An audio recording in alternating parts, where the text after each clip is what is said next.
50 سال تک فاتحہ۔ دوستو، انسان جو کچھ سیکھتا ہے ماں باپ سے سیکھتا ہے یا استادوں سے۔ علامہ اقبال رحمۃ اللہ علیہ اس لحاظ سے بہت خوش قسمت تھے کہ ان کے والدین بھی سچے اور پکے مسلمان تھے، تقوی کی تصویر، اور ان کے اساتذہ بھی ایک سے بڑھ کر ایک تھے، خصوصاً ان کے استاد مولوی میر حسن جو حد درجہ متقی اور با اصول انسان تھے اور عزم و ثبات کا پیکر۔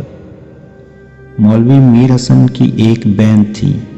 1875 میں وہ بیمار ہوئیں اور ایسی بیمار ہوئیں کہ علاج معالجہ کچھ کارگر نہ ہوا اور ان کی حالت بد سے بدتر ہوتی گئی۔ مولوی میر حسن ان کی پٹی سے لگے دن رات تیمارداری میں لگے رہتے، لیکن افاقہ ہونا تھا نہ ہوا۔ ایک روز عصر کی نماز کے بعد مولوی صاحب نے پوچھا، مولوی میر حسن، کیا حال ہے بہن؟ بہن، کیا بتاؤں؟ مولوی میر حسن، جو حال ہو بتاؤ۔ کیا بہت اداس ہو؟ کچھ چپ چپ ہو؟ بہن، میں گھر میں ہوں، زندہ ہوں تو آپ سب مجھے پوچھتے ہیں۔ مولوی میر حسن، کیوں مایوسی کی باتیں کرتی ہو؟ بہن، کل مر جاؤں گی اور قبر میں اکیلی ہوں گی تو کوئی دعا کے لیے بھی وہاں نہ آئے گا۔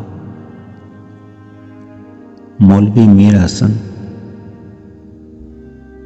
بہن تم اپنا دل میلا نہ کرو، میں تم سے وعدہ کرتا ہوں کہ زندگی میں جب تک مجھ میں چلنے پھرنے کی سکت رہے گی روزانہ تمہاری قبر پر فاتحہ پڑھنے آؤں گا۔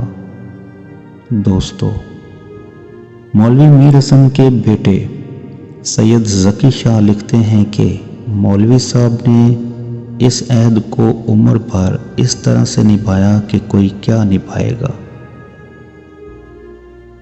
1927-28 تک، جب تک ان کی بینائی زائل نہ ہو گئی، وہ 50 سال سے زیادہ عرصہ تک ہر روز اپنی مرحومہ بہن کی قبر پر فاتحہ پڑھنے جاتے رہے۔ سردی ہو یا گرمی، میںہ برسے یا آندھی چلے، وہ اگر سیالکوٹ میں ہوتے صبح کی نماز پڑھتے ہی قبرستان کی طرف روانہ ہو جاتے اور تلاوت کرتے جاتے۔ ہمشیرہ اور والدین کی قبروں پر فاتحہ پڑھتے اور پھر اس طرح تلاوت کرتے واپس آ جاتے، کیونکہ یہ ان کا روز کا معمول تھا۔ اس لیے جن لوگوں کو ان سے ملنا جلنا ہوتا وہ اکثر انہی اوقات میں قبرستان چلے جاتے یا آتے جاتے راستے میں مل لیتے۔ جو کچھ مولوی میر حسن 50 سال تواتر سے کرتے رہے وہ محض ایک بہن سے وعدے کا پاس ہی نہیں تھا، بلکہ ایک طرز زندگی تھا۔